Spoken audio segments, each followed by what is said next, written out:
क्या आपके साथ भी ऐसा होता है कि आप मेहनत तो बहुत करते हैं, लेकिन नतीजे वही के वही रहते हैं? क्या आपने कभी सोचा है कि गलत फैसले आपकी मेहनत नहीं, आपकी सोच बिगाड़ रही है? क्यों कुछ लोग साधारण हालात में भी आगे निकल जाते हैं और कुछ लोग सारी सुविधाएं होने के बाद भी वहीं अटके रहते हैं? और सबसे बड़ा सवाल, क्या हमें सही सोचना सिखाया ही नहीं गया? आज की ये कहानी सिर्फ एक किताब की नहीं है। ये कहानी है आपकी, मेरी और राज की। एक ऐसे इंसान की जिसकी जिंदगी सोच बदलते ही बदल गई। अगर आप अपनी सोच, फैसले और जिंदगी को नेक्स्ट लेवल पर ले जाना चाहते हैं, तो वीडियो को लाइक, शेयर और सब्सक्राइब करना न भूलें, क्योंकि यहां हम बात करते हैं सोच बदलने वाली बातों की। राज एक काम लड़का था, अच्छी पढ़ाई, एवरेज नौकरी, ठीक ठाक जिंदगी। लेकिन दिक्कत यह थी कि राज हमेशा कंफ्यूज्ड रहता था। कोई डिसीजन लेना हो डर, कोई रिस्क लेना हो डाउट, कोई ओपिनियन देना हो दूसरों पर डिपेंड। जैसे कि कहते हैं, न नाव उसकी न पतवार उसकी। राज की जिंदगी भी वैसी ही थी। कोई भी उसे कुछ भी समझा देता और राज बिना सोचे मान लेता। राज स्मार्ट था, लेकिन क्लियर थिंकर नहीं था। वो इमोशंस में फैसले लेता था, अजम्पशंस पर चलता था और फिर गलती होने पर कहता था, मेरी किस्मत ही खराब है। जैसे कि कहते हैं, नाच न जाने आंगन टेढ़ा, असल में आंगन नहीं। राज की सोच टेढ़ी थी। एक दिन राज को ये किताब मिलती है, क्रिटिकल थिंकिंग का कार्ल पैटरसन। राज को लगा, सोचने की किताब, मैं तो रोज सोचता हूं। लेकिन यही सबसे बड़ा धोखा था। किताब कहती है, क्रिटिकल थिंकिंग का मतलब ज्यादा सोचना नहीं, बल्कि सही तरीके से सोचना है। कॉन्सेप्ट 1, हम सोचते नहीं, रिएक्ट करते हैं। किताब का पहला कॉन्सेप्ट राज को झकझोर देता है। हम में से ज्यादातर लोग सोचते नहीं हैं, सिर्फ रिएक्ट करते हैं। चलो इसे एग्जाम्पल से समझते हैं। मान लो आपका बॉस आपको डांट देता है। नॉर्मल सोच, मुझे रिस्पेक्ट नहीं करता, मैं छोड़ दूंगा नौकरी, सब मेरे खिलाफ है। क्रिटिकल थिंकिंग, उसने क्यों डांटा? क्या सच में मेरी गलती थी? इससे मैं क्या सुधार सकता हूं? राज को पहली बार समझ आया कि वो हर सिचुएशन में इमोशन से सोच रहा था, लॉजिक से नहीं। राज का पहला बदलाव, एक मीटिंग में राज के आइडिया को रिजेक्ट कर दिया गया। पहले वाला राज होता तो चुप हो जाता, मन में जलता, खुद को बेकार समझता।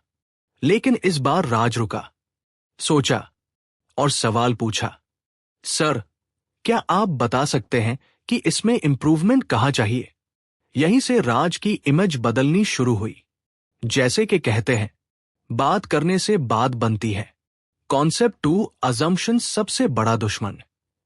किताब कहती है, हम जिंदगी अजम्पशंस पर जीते हैं। राज को याद आया, लोग मुझे पसंद नहीं करते, मैं लीडरशिप के लिए नहीं बना, बिजनेस मेरे बस की बात नहीं।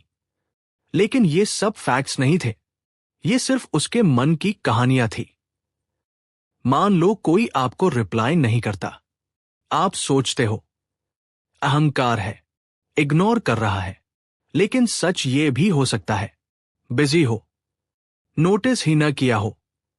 क्रिटिकल थिंकिंग सिखाती है, जब तक एविडेंस ना हो, कंक्लूजन मत बनाओ। राज की ग्रोथ यहीं से शुरू होती है। राज अब हर बात पर खुद से पूछता, इसका प्रूफ क्या है? मैं ऐसा क्यों मान रहा हूं? कोई दूसरा एंगल हो सकता है क्या? जैसे कि कहते हैं, आंख बंद करके भरोसा करना, खुद के पैर पर कुल्हाड़ी मारना है। राज ने आंखें खोल ली थी। अगर आपको लग रहा है कि राज की कहानी कहीं न कहीं आपकी कहानी है, तो वीडियो को लाइक करें, क्योंकि आगे जो कॉन्सेप्ट्स आने वाले हैं वो आपकी डिसीजन मेकिंग की पूरी गेम बदल देंगे। राज अब भी वही इंसान था, लेकिन उसकी सोच बदल चुकी थी। और जब सोच बदलती है तो जिंदगी अपने आप रास्ता बदल लेती है। जैसे कि कहते हैं, दिया खुद जले तो अंधेरा भागता है। पिछले पार्ट में आपने देखा राज मेहनती था, लेकिन उसकी सोच बिखरी हुई थी। वह अजम्पशंस पर जी रहा था, इमोशंस में फैसले ले रहा था, और हर बार नतीजा वही, डिसअपॉइंटमेंट। लेकिन अब राज ने सीख लिया था रुक कर सोचना, और यहीं से शुरू होती है असली ट्रांसफॉर्मेशन। कॉन्सेप्ट 3 का बायस, हमारी सोच का अदृश्य दुश्मन। किताब का अगला कॉन्सेप्ट राज को और गहराई में ले जाता है। बायस क्या होता है? बायस मतलब पहले से बनी हुई राय जो सच देखने नहीं देती। जैसे कि कहते हैं, मन की आंखों पर पट्टी बंध जाए तो सच भी झूठ लगने लगता है। चलो इसे एग्जाम्पल से समझते हैं। मान लो राज सोचता है, बॉस को मेरी पसंद नहीं है। अब जो भी बॉस करता, प्रेस करे, फॉर्मल है, फीडबैक दे, टारगेट कर रहा है, इग्नोर करे, देखा, मुझे नापसंद करता है। यह है कंफर्मेशन बायस, यानी वही देखना जो हम मानना चाहते हैं। बायस ने राज को कैसे रोका? राज को प्रमोशन नहीं मिला, उसने मान लिया कंपनी अनफेयर है, मेरे लिए ग्रोथ नहीं है। उसने ये नहीं सोचा स्किल्स इंप्रूव करने की जरूरत हो सकती है, कम्युनिकेशन कमजोर हो सकता है, विजिबिलिटी कम हो सकती है। जैसे कि कहते हैं, खुद की कमी देखने से पहले हम दुनिया को दोष दे देते हैं। राज का दूसरा बड़ा बदलाव, इस बार राज ने ब्लेम नहीं किया, उसने खुद से सवाल किया, क्या मैं ऑब्जेक्टिवली सोच रहा हूं? क्या मैं सिर्फ वही देख रहा हूं जो मुझे सूट करता है? क्या कोई अनकंफर्टेबल सच है जिसे मैं अवॉइड कर रहा हूं? यहीं से राज ने बायस को चैलेंज करना शुरू किया। Concept 4, emotional thinking versus logical thinking. किताब साफ कहती है, भावनाएं डिसीजन बनाने के लिए होती हैं, लेकिन डिसीजन लेने के लिए नहीं। मान लो स्टॉक मार्केट गिर रहा है, इमोशनल थिंकिंग, डर, पैनिक, तुरंत सेल। लॉजिकल थिंकिंग, डेटा देखना, लॉन्ग टर्म सोचना, रिस्क कैलकुलेट करना। राज को समझ आया कि उसके ज्यादातर गलत फैसले डर, ईगो और इम्पेशंस से बने थे। जैसे कि कहते हैं, जल्दी का काम शैतान का। राज को एक स्टार्टअप में अपॉर्चुनिटी मिली, सैलरी कम थी लेकिन ग्रोथ ज्यादा। पुराना राज, रिस्क है, क्या होगा अगर फेल हुआ? नया राज, स्किल्स क्या मिलेंगी? वर्स्ट केस सिनारियो क्या है? लर्निंग का वैल्यू कितना है? राज ने लॉजिक चुना, और वही डिसीजन उसकी लाइफ का टर्निंग पॉइंट बना। कॉन्सेप्ट 5, सही सवाल पूछना। किताब का सबसे पावरफुल कॉन्सेप्ट। जो इंसान सही सवाल पूछना सीख ले, वह आधा गेम जीत चुका होता है। गलत सवाल, मेरे साथ ही क्यों? मैं इतना अनलकी क्यों हूं? सही सवाल, मैं क्या कंट्रोल कर सकता हूं? यहां से मैं क्या सीख सकता हूं? अगली बार बेहतर कैसे बन सकता हूं? जैसे कि कहते हैं, सवाल बदलो, जवाब अपने आप बदल जाएंगे। राज अब मीटिंग्स में शिकायत नहीं करता, ब्लेम नहीं करता, सवाल पूछता है। रिजल्ट, सीनियर्स नोटिस करने लगे, रिस्पॉन्सिबिलिटी बढ़ी, सैलरी इंक्रीमेंट आया। राज को पहली बार लगा, सोच बदलते ही पोजीशन बदल सकती है। अगर आपको यह समझ आ रहा है कि क्रिटिकल थिंकिंग सिर्फ किताब की बात नहीं, बल्कि रियल लाइफ स्किल है, तो वीडियो को लाइक और शेयर जरूर करें, क्योंकि अगला पार्ट राज की जिंदगी का सबसे बड़ा ब्रेक थ्रू दिखाने वाला है। Concept 5, thinking in systems.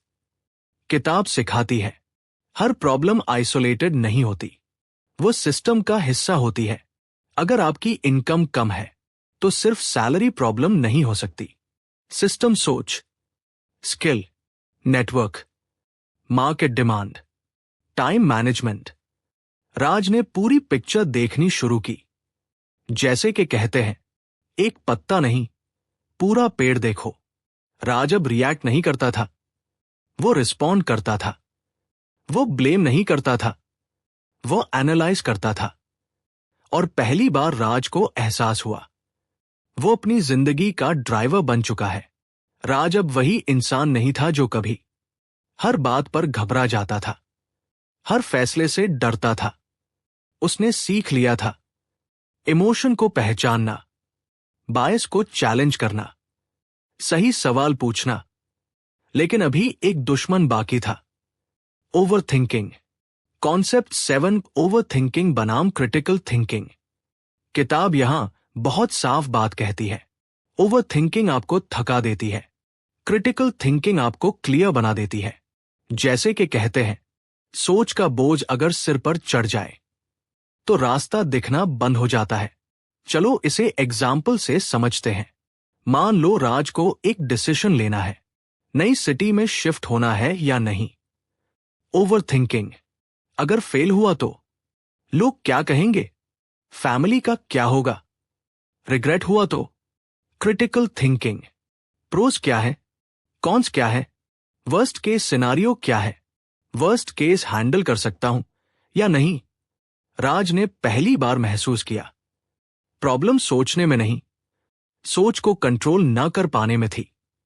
राज का तीसरा बड़ा बदलाव, राज ने एक रूल बनाया, सोचना है लेकिन लिमिट में। इंफॉर्मेशन कलेक्ट करो, ऑप्शंस कंपेयर करो, टाइम लिमिट सेट करो, डिसीजन लो, फिर पीछे मत देखो। जैसे कि कहते हैं, बीता पानी और बीता मौका दोनों लौट कर नहीं आते। कॉन्सेप्ट 8 फियर को डेटा की तरह देखना। किताब का यह कॉन्सेप्ट राज की सोच पलट देता है। फियर दुश्मन नहीं है, फियर सिग्नल है। स्टेज पर बोलने से डर लगता है, नॉर्मल सोच, मैं डरपोक हूं, मेरे बस का नहीं। क्रिटिकल थिंकिंग, डर क्यों लग रहा है, प्रिपरेशन कम है, प्रैक्टिस चाहिए। राज ने डर को इग्नोर नहीं किया, उसने डर को एनालाइज किया। जैसे कि कहते हैं, डर के आगे जीत है, लेकिन तभी जब डर को समझा जाए। राज की पर्सनालिटी ट्रांसफॉर्मेशन।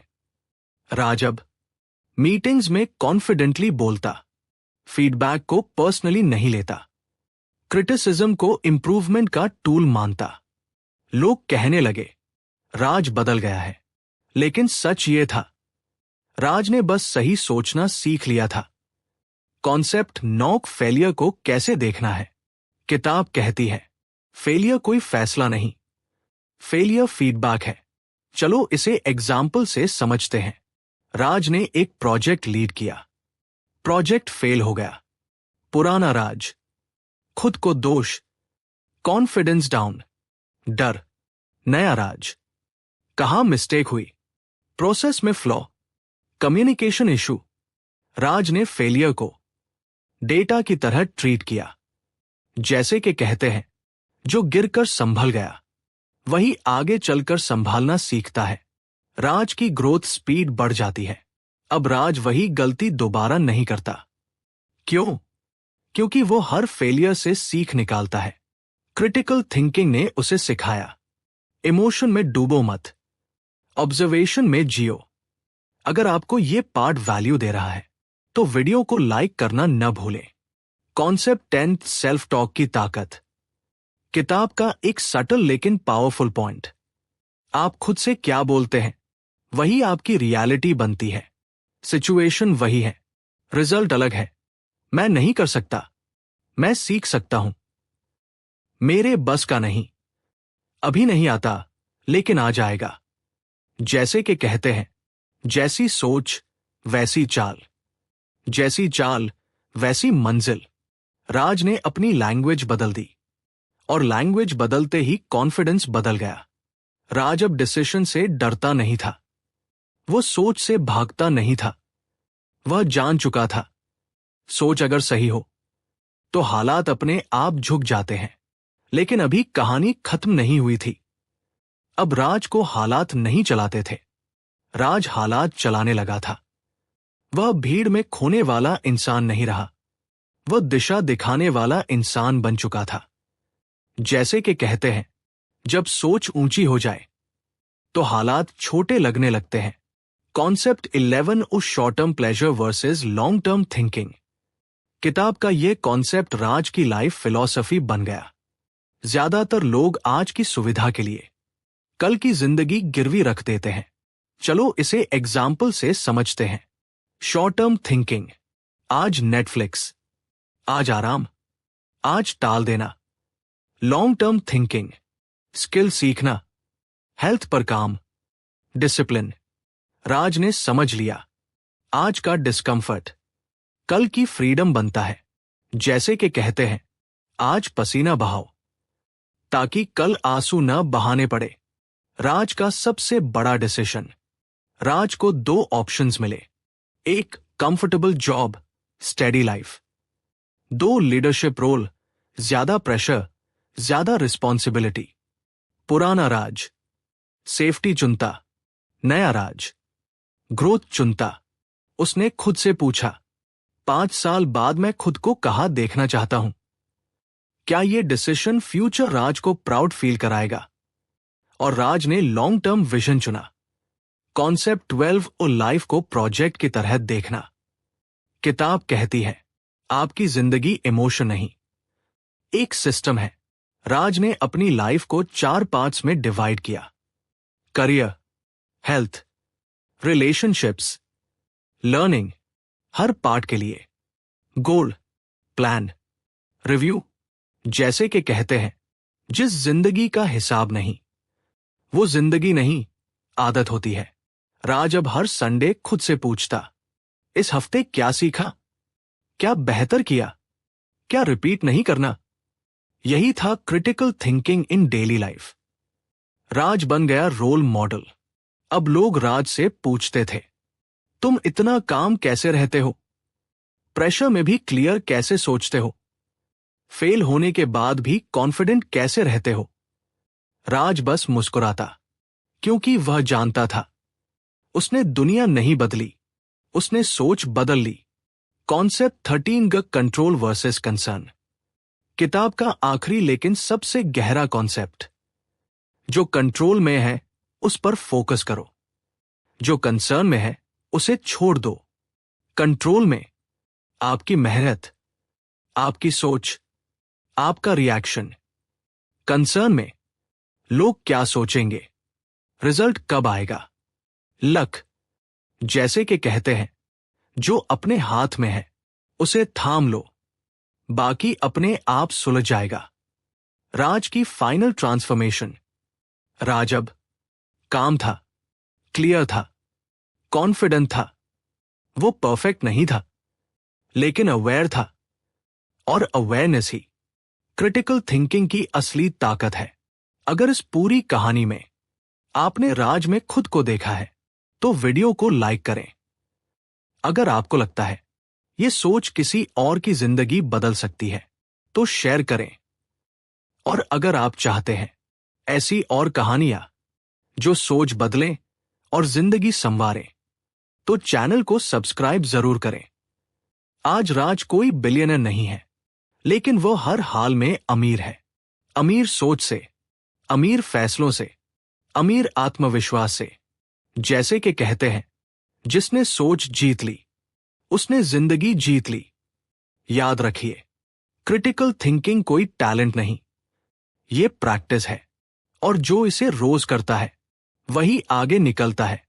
आप हालात के गुलाम नहीं हैं, आप अपनी सोच के मालिक बन सकते हैं। धन्यवाद। मिलते हैं अगले वीडियो में।